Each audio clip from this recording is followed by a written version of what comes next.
بسم اللہ الرحمن الرحیم۔ السلام علیکم۔ یہ واقعہ ہے کہ کیسے 70,000 مردے زندہ ہو گئے۔ یہ اللہ تعالیٰ کا معجزہ ہے کہ پوری مردہ بستی کو اللہ تعالیٰ نے دوبارہ زندہ کر دیا۔ یہ حضرت حزقیل علیہ السلام کی قوم کا ایک بڑا ہی عبرت خیز اور انتہائی نصیحت آمیز واقعہ ہے، جس کو اللہ عز و جل نے قرآن مجید کی سورہ بقرہ میں بیان فرمایا ہے کہ کیسے اللہ تعالیٰ نے مردوں کو زندہ کیا۔ اس کا واقعہ یہ ہے کہ بنی اسرائیل کی ایک جماعت جو حضرت حزقیل علیہ السلام کے شہر میں رہتی تھی، شہر میں طاعون کی وبا پھیل جانے سے ان لوگوں پر موت کا خوف سوار ہو گیا، اور یہ لوگ موت کے ڈر سے سب کے سب شہر چھوڑ کر ایک جنگل میں بھاگ گئے اور وہیں رہنے لگے۔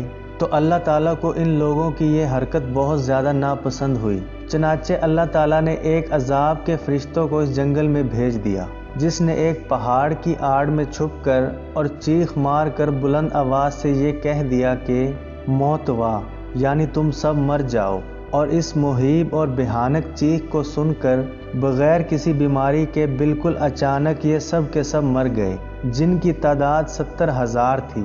ان مردوں کی تعداد اس قدر زیادہ تھی کہ لوگ ان کے کفن و دفن کا انتظام بھی نہ کر سکے، اور ان مردوں کی لاشیں کھلے میدان میں بے گور و کفن 8 دن تک پڑی سڑنے لگی، اور بے انتہا تعفن اور بدبو سے پورے جنگل بلکہ اس کے اطراف میں بھی بدبو پیدا ہو گئی۔ کچھ لوگوں نے ان کی لاشوں پر رحم کھا کر چاروں طرف سے دیوار اٹھا دی تاکہ یہ لاشیں درندوں سے محفوظ رہیں۔ کچھ دنوں کے بعد حضرت حزقیل علیہ السلام کا اس جنگل میں ان لاشوں کے پاس سے گزر ہوا، تو اپنی قوم کے 70,000 انسانوں کی اس موت ناگہانی اور بے گور و کفن لاشوں کی فراوانی دیکھ کر رنج و غم سے ان کا دل بھر گیا اور آپ دیدہ ہو گئے، اور اللہ باری تعالیٰ کے دربار میں دکھ بھرے دل سے گڑ گڑا کر دعا مانگنے لگے کہ یا اللہ، یہ میری قوم کے افراد تھے جو اپنی نادانی سے یہ غلطی کر بیٹھے کہ موت کے ڈر سے شہر چھوڑ کر جنگل میں آ گئے۔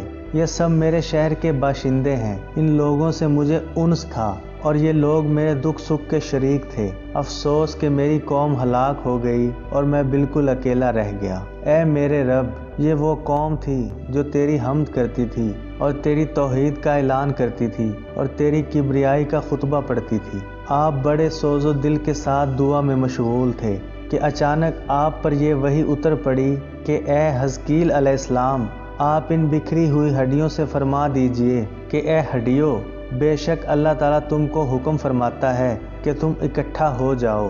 یہ سن کر بکھری ہوئی ہڈیوں میں حرکت پیدا ہوئی اور ہر آدمی کی ہڈیاں جمع ہو کر ہڈیوں کے ڈھانچے بن گئے۔ پھر یہ وحی آئی کہ اے حزقیل علیہ السلام، آپ فرما دیجئے کہ اے ہڈیوں، تم کو اللہ کا یہ حکم ہے کہ تم گوشت پہن لو۔